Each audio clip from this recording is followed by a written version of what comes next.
October 13th, Thursday. Good afternoon to you. We're on number 13 in our book, The 21 Things I Wish My Broker Had Told Me. Hope you got value out of the first 12, and I hope you put application to all of those right away. Let's look at number 13 today. It says, I wish I had figured out sooner that I needed to continue to support my community and that in ways that were unimaginable to my community that would turn the support towards me. You know, this reminds me of a top producer out in the Denver, Colorado area by the name of Karen Bernardi.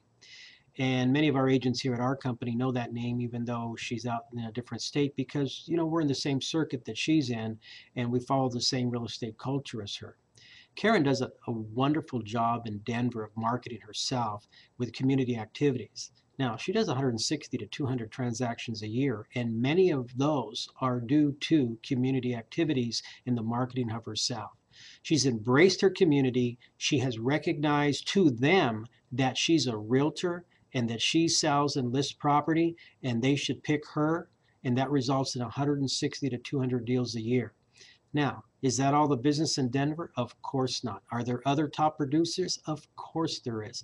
Are there producers in Denver that do more business than hers? I'm assuming yes. But wouldn't you like to have 160 to 200 deals a year because you're doing a good job marketing yourself to your community? Look into yourself, see what you're doing in that aspect. Next one. I wish I had paid attention earlier to those initials on agents' business cards and understood the value of those designations. Well, I have a little bit of a mixed feeling about this one because, you know, we call it the alphabets behind your name. You know, GRI, ABR, CRS, all of those little designations. You know, this is going to sound a little bit hard, but they have no significance whatsoever if you don't demonstrate the value of those designations to your clients and customers. You see, just getting designations to call yourself smarter or to get the education is not enough. In sales, you get those designations so you're more credible, so you're more valuable to your clients. And then you have to demonstrate to them why those designations have value and benefit to them. And we'll show you how to do that. Next, I wish I had figured out earlier my relationship to the deal killers and the appraisers and home inspectors and understood that they were just trying to do their job. Well, let's look at this one. Let's pick on the appraiser for a second. You know, we get into a transaction and the listing agent has a responsibility of justifying the sales price of that property to the buyer's lender. That the seller and the listing agent listed the property at a proper price that was fair to the market as well. All right. So now many listing agents do a good job or a poor job. But if the appraisal comes in low, nobody blames themselves. They always blame the appraiser. Look, the appraiser uses the same comps as we do.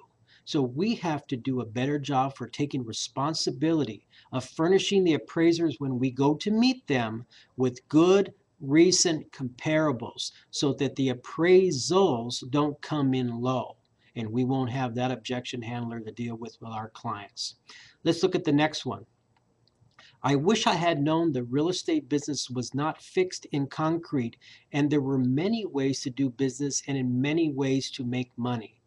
Well, you know, versatility of the business. You need to have different types of prospecting, different types of ways of acquiring business, different types of ways of marketing yourself. Any agents that have one way or two ways, a lot of times they're just limiting their income. Not to say they don't do well, but they're limiting their income where they could be doing better. What's wrong with more? See, here's what I want you to remember. A top producer is never done. A top producer never makes it to the top. A top producer never makes enough. A top producer says there's more, and there's nothing wrong with more.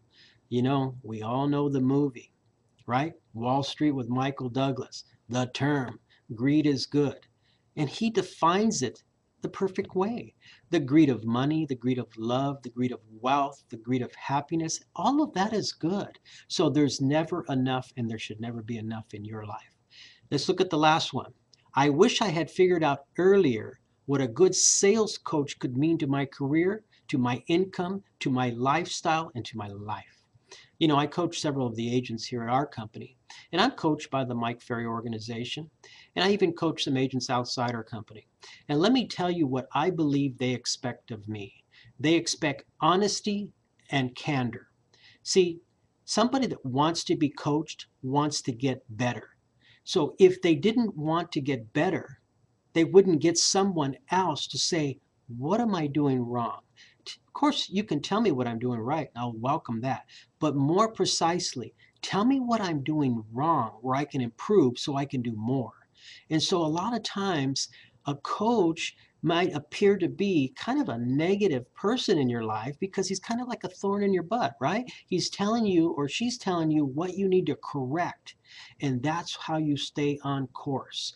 You know, ships and planes are off course more than they're on course. So they need some correction along the way.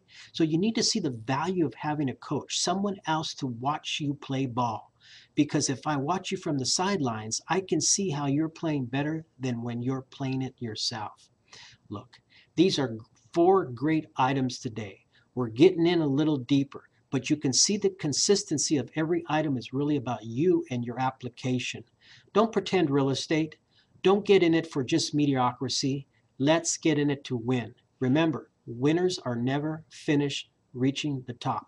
See you guys next time. Great work. Good job. It's Rocktober.